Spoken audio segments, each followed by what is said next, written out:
শিল্পমন্ত্রী, পরিবহন মন্ত্রী, মেয়রের পরিদর্শনে 6 মাসেরও বেশি সময় পেরিয়ে গেছে। বেহালা বিমানবন্দরের উন্নয়নের কাজ এক বিন্দু এগোয়নি। অভিযোগ, রাজ্য সরকারের আশ্বাস এখনো রয়ে গেছে সেই তিমিরেই। শিল্পমন্ত্রী পার্থ চট্টোপাধ্যায় দাবি করেছিলেন, মুখ্যমন্ত্রীর পরিকল্পনা অনুযায়ী বেহালা বিমানবন্দরকে নতুন করে চালু করার জন্য স্থানীয় প্রশাসন দ্রুত পদক্ষেপ করবে। বিমানবন্দর চত্বরে জবরদখলকারীদেরও সরানোর ব্যবস্থা হবে দ্রুত। কিন্তু 6 মাস পরেও ছবিটা একই রকম। এয়ারপোর্ট অথরিটি অফ ইন্ডিয়া সূত্রে জানা গেছে, মন্ত্রী মেয়রের আশ্বাস পাওয়ার পরই জমির মিউটেশনের জন্য মাস 4 আগেই পুরসভায় আবেদন করা হয়েছে। অথচ মিউটেশন তো দূরের কথা, এর জন্য পুরসভার কোনো আমলা এখনো ইন্সপেকশনেই আসেননি।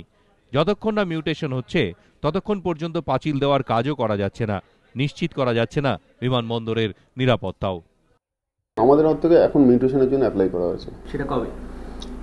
I think that is before 3-4 month, 3-4 মাস আগে। সেটা এখনো হয়নি না, জমিটার জন্য মিউটেশনের জন্য উই হ্যাভ অ্যাপ্লাইড। এবার once mutation is completed we start the demarcation of the land. Demarcation of land হওয়ার পরে যদি কোনো এনক্রোচমেন্ট থাকে physically will take action on that. Then we'll complete the boundary wall. After completing the boundary wall, both sides will extend the runway as well as this building, everything what we have know earlier also. কেন্দ্রের তরফে বন্ধ হয়ে থাকা এই বিমানবন্দরকে চালু করার উদ্যোগ নেওয়া হয় অনেক আগেই, কিন্তু তৎকালীন বাম প্রশাসনের গড়িমসিতেই সেই কাজ মাঝপথেই আটকে রয়েছে বলে অভিযোগ। এরপর রাজ্যে নতুন সরকার আসার পর এই বিমানবন্দরকে নিয়ে অনেক পরিকল্পনার কথা ঘোষণাও করা হয়, কিন্তু তা সে ঘোষণা আশ্বাসেই আবদ্ধ।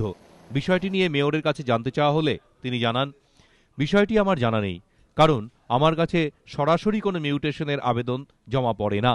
সংশ্লিষ্ট দপ্তরে খোঁজ নিয়ে দেখতে হবে। বিমানবন্দরটি যে এলাকায় অবস্থিত সেখানকার কাউন্সিলর মেয়র নিজে, বিধায়ক আবার শিল্পমন্ত্রী। তাহলে মিউটেশন করে জমি চিহ্নিত করতেই এত সময় লাগছে কেন, উঠছে প্রশ্ন। ক্ষমতায় আসার পরই রাজ্যে একাধিক বিমানবন্দর তৈরির পরিকল্পনার কথা ঘোষণা করেছিলেন মুখ্যমন্ত্রী মমতা বন্দ্যোপাধ্যায়, কিন্তু সেই পরিকল্পনার একটিও বাস্তবায়িত হয়নি এখনো পর্যন্ত। এমনকি বেহালা, মালদা আর বালুরঘাটের মতো জায়গায় যেখানে আগের থেকেই বিমানবন্দর রয়েছে সেগুলিরও উন্নয়নের কোনো রকম পরিকল্পনা এখনো পর্যন্ত বাস্তবায়িত হয়নি। যদিও এই সমস্ত বিমানবন্দরেরই উন্নয়ন খাতে খরচ যা হবে তা বহন করবে কেন্দ্র সরকারই। ক্যামেরায় প্রীতম চক্রবর্তীর সঙ্গে সমিত সেনগুপ্ত, এবিপি আনন্দ, কলকাতা।